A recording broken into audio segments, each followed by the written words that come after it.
A few weeks ago, I finally got to install my new 1904cc CB Performance motor. With Bully Brigade coming up in a few weeks, I needed to get some mileage on the motor. I wanted to at least do the first 100 miles here in Miami before any long trips.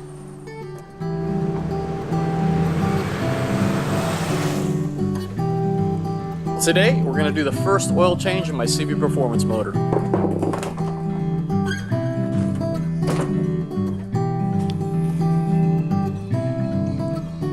I'm also going to be working on the little oil leak that I have from the full flow part of the case, like where the oil goes from the pump to the filter, especially when there's like a lot of high pressure, so like on the highway, stuff like that.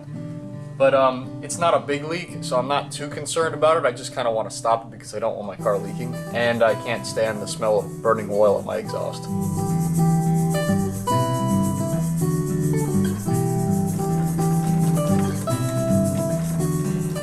That engine's just so nice. Every time I look at it, that is a nice motor.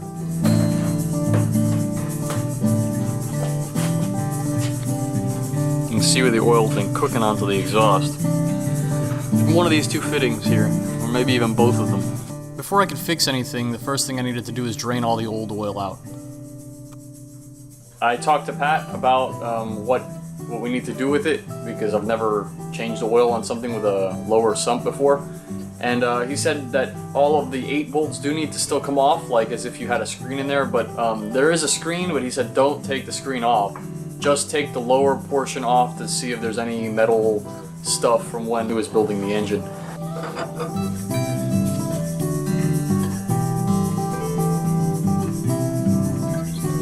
No metal in the oil was a great sign. Everything looked right, and there didn't seem like there was any sign of abnormal wear. We cleaned everything off and changed the oil filter. I've been using Wix Racing oil filters, and so far I have had no trouble with them at all. The oil has been looking super clean also, so they've definitely been doing their job.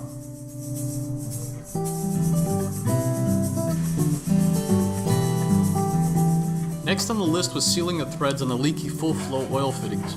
We used liquid thread sealer so that nothing would get stuck in the oil galleys. Before putting the new filter on, I filled it with oil. Brad Penn 2050 was Pat's recommendation to me, and it seems to be working great. Next we had to check the valve gap. That is, if we could get the valve covers off first. Getting the valve covers off has been a mission, yeah. They're like stuck on there. I don't know if it's the gaskets or something like that, but they are like really stuck on there. And I've been going on it for a pretty long time now. We're trying to get the valve covers off so that we can check the gaps on the valves. We were eventually able to get the covers off to inspect the valve gap. My engine's valve gap is set to .002, and yes, that is very tight. I have always set my gap at .006, but 002 was Pat's recommendation, and that's what I'll be going by. Since .002 is almost the thickness of tin foil, no feeler gauge is needed.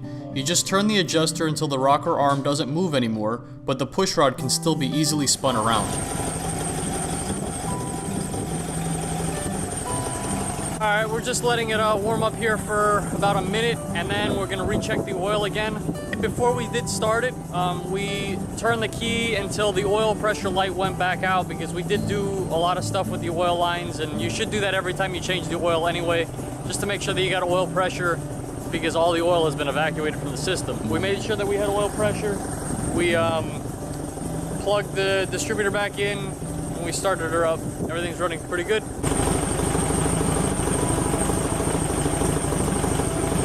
That was the 100-mile first oil change of my CB Performance engine. The next one will be in 500 miles. Thank God there was no like big disasters. There was nothing that was out of place. Everything seemed good.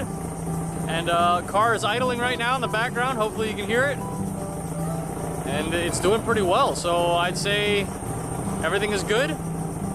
And we'll be back in 500 miles to change the oil again.